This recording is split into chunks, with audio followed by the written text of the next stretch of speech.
what I've done here is just started a little log cabin.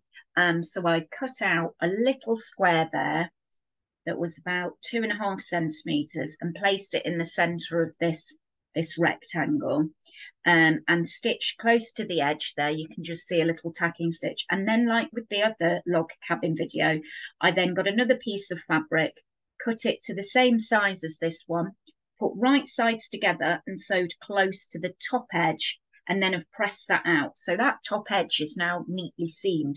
So in the other video, we do the traditional way of sort of adding it round in a spiral.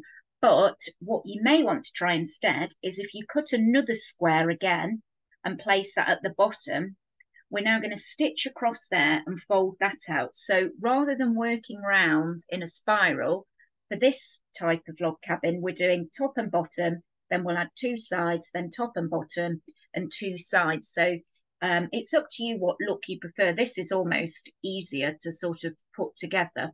So I'll get that one sewn on and then I'll do the next two strips. So I've now sewn the bottom square there, right sides together, just done a few stitches there and fold that back. So now I've done a square, the top and the bottom, and now I'm going to change to another colour. So I've got a strip here of yellow. So if I cut that to the length of the 3 squares, and then what I'll do is I'm going to sew that right side together down on those 3 squares, sew along that edge, and then I'll press it back. So I've sewn along the top edge there of the long piece, and I'll fold that back.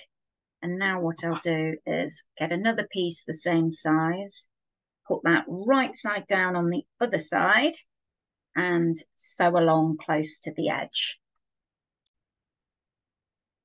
So I've now done the bottom one, sewn along there, press that out. So now we've done top and bottom and the 2 sides.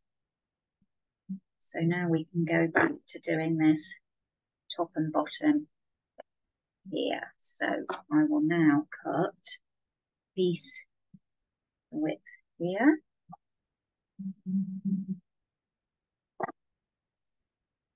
And so one at the bottom here.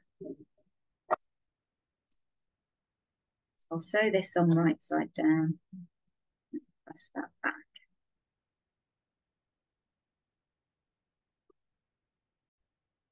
I've added the top one there with the running stitch close to the edge, and I'll press that up.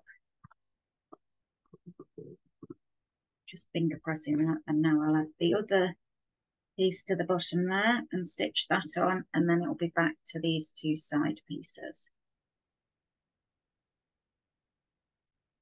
So I've now added to the bottom one as well, sewn that on and pressed it back, and now I'm going to do the 2 sides. So I'm going to lay a piece right side down on the right and then on the left and fold it back. So I've now sewn this right hand side one on, and I'm going to press that back, and then I'm just going to finish by doing this left hand one. So I've now sewn that other side, and if I press that back, you can see now that the different effect you can get with your log cabins, whether you want to just spiral it round with the square rectangles round like that, or have a go with it this way. So I've now got sort of 2 yellow pieces left and right and 2 purple pieces top and bottom. So I think I'll leave that there now to add to my scroll.